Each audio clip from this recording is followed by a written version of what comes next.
नमस्कार. काळविटांना पकडण्यासाठी गेलेला सहदेव बराच काळ झाला परत येत नाही याचं आश्चर्य वाटून त्याला बघायला नकुल गेला. नकुलालाही त्या सरोवराजवळ आपल्या भावाला बघून हे कोण केलंय असा प्रश्न पडला आणि त्यानंही सरोवरातलं पाणी घेऊन सहदेवाला पाजविण्याचा प्रयत्न केला. अर्थात तोच प्रसंग पुन्हा घडला. नकुल सहदेव दोघंही गायब म्हटल्यावर अर्जुन गेला.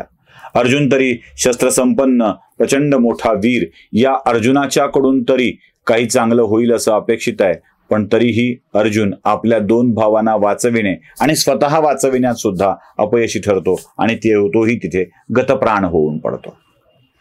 बलशाली भीम देखील जातो आणि बलशाली भीम त्या अदृश्य असलेल्या आवाजाला चॅलेंज करायला जातो. त्यालाच आव्हान देतो की तू कोण आहे, समोर ये, माझ्या भावाचा जीव घेणारा तुला मी संपवल्याशिवाय राहणार नाही असं म्हणून भीमही आव्हान देतो. पण यक्षाच्या ताकदीपुढे भीमाचंही काही चालत नाही.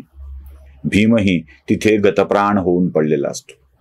ज्याने ज्याने यक्षाला आव्हान देण्याचा प्रयत्न केला, त्याच्याशी भांडण्याचा प्रयत्न केला, तो त्या सरोवराच्या काठावर गतप्राण होतो. आता शेवटी उरलाय एक युधिष्ठिर आणि युधिष्ठिर त्या सरोवराच्या काठावर जातो.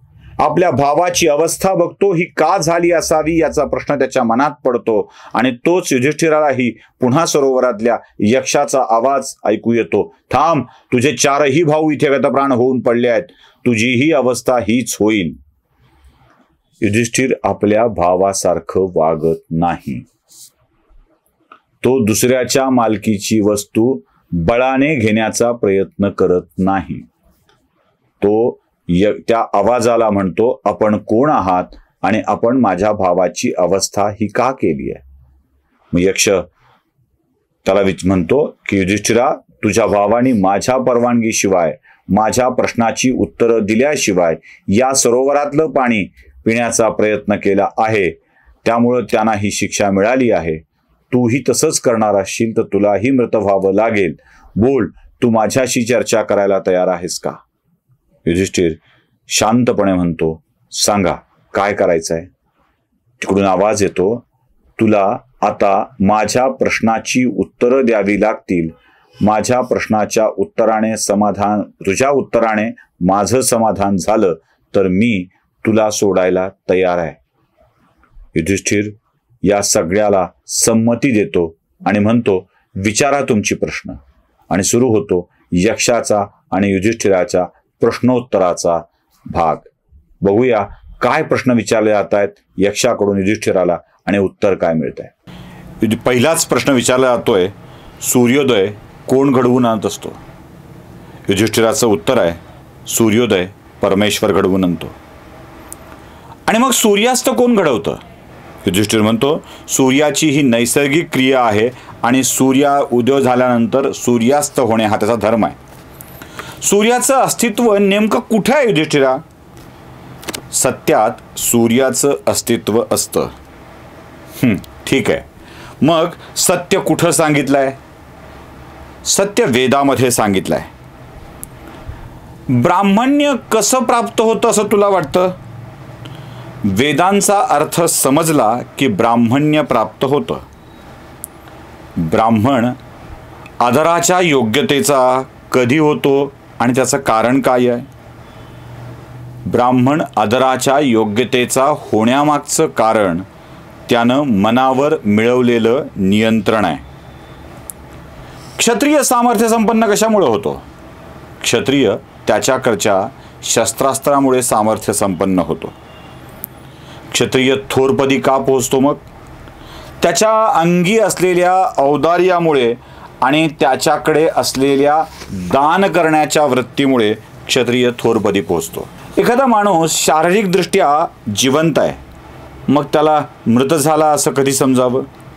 जेव्हा माणूस देव, अतिथी, सेवक, प्राणी आणि पूर्वज यांना आपल्या संपत्तीमध्ये सहभागी करून घेत नाही ना, त्याची विभागणी करत नाही, तेव्हा त्याला मृत झाला असं समजावं. आता वेगात प्रश्न विचारणं चालू आहे. वायूपेक्षाही वेगवान कोण आहे. युधिष्ठिराचं उत्तर आहे, माणसाचं मन. भूमीवर असणाऱ्या अगणित तृणांकुराचे असंख्य म्हणजे काय आहे. माणसाच्या मनातले विचार.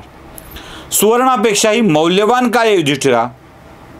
उत्तर आहे ज्ञान. संपत्तीपेक्षाही मौल्यवान असं शरीर संपदा. सुखाची परमोच्च अवस्था कोणती असं तुला वाटतंय? समाधानी असणारं मन ही सुखाची परमोच्च अवस्था आहे. सर्वात महान कृत्य काय आहे? बळ असूनही अहिंसा अंगी बाळगणे. माणसाची योग्यता कशावर ठरते? त्याच्या आचरणावर. क्षमाशीलता म्हणजे काय? आपल्या वैर्यालाही सहन करणे. दया म्हणजे काय? सर्वांना सुख लाभावे अशी प्रार्थना करणे, इच्छा मनात असणे. साधेपणा म्हणजे काय? मनाची समतोल वृत्ती. माणसाला केवळ एकाच गोष्टीवर विजय मिळवता येणं शक्य आहे. ती गोष्ट कोणती? स्वतःचं मन. बाकी कोणत्या गोष्टीवर विजय मिळवता येत नसतो. मनातली कुठली भावना त्यागली असता कुणाशीही आपलं व्यवस्थित जमू शकतं? अहंकार. तो त्यागला की कोणाशीही जुळतं. काय सोडून दिल्यावर माणूस श्रीमंत होतो? इच्छा. इच्छा सोडून दिली की माणूस श्रीमंत होतो. माणसाचा सर्वात मोठा शत्रू कोण? दुसरा कोणीही नाही. माणसाचा सर्वात मोठा शत्रू त्याचा क्रोध आहे. माणसाला होणारा सर्वात घाणेरडा आजार कोणता? मोह हा त्याचा घाणेरडा आजार आहे. हाव हा त्याचा घाणेरडा आजार आहे. औदार्य म्हणजे काय? असहाय्य असणाऱ्याला मदतीचा हात देणे. जगातील सर्वात आश्चर्यकारक गोष्ट कोणती? जगातील सर्वात आश्चर्यकारक गोष्ट म्हणजे प्रत्येक सजीवाला आपण चिरंजीव आहोत याचा भास होणे. सत्य कसे जाणून घ्यावे? वादविवाद करून? अजिबात नाही. वादविवाद करून सत्य कधीही समजत नाही. कुणी गुरुही ते दाखवू शकत नाही. गुरु केवळ आपले मत देऊ शकतो. ज्याला कोणाला सत्य जाणून घ्यायची इच्छा आहे त्याने स्वतःचे चिंतन करावे आणि त्या चिंतनाच्या प्रकाशात आपलं आयुष्य बघावे.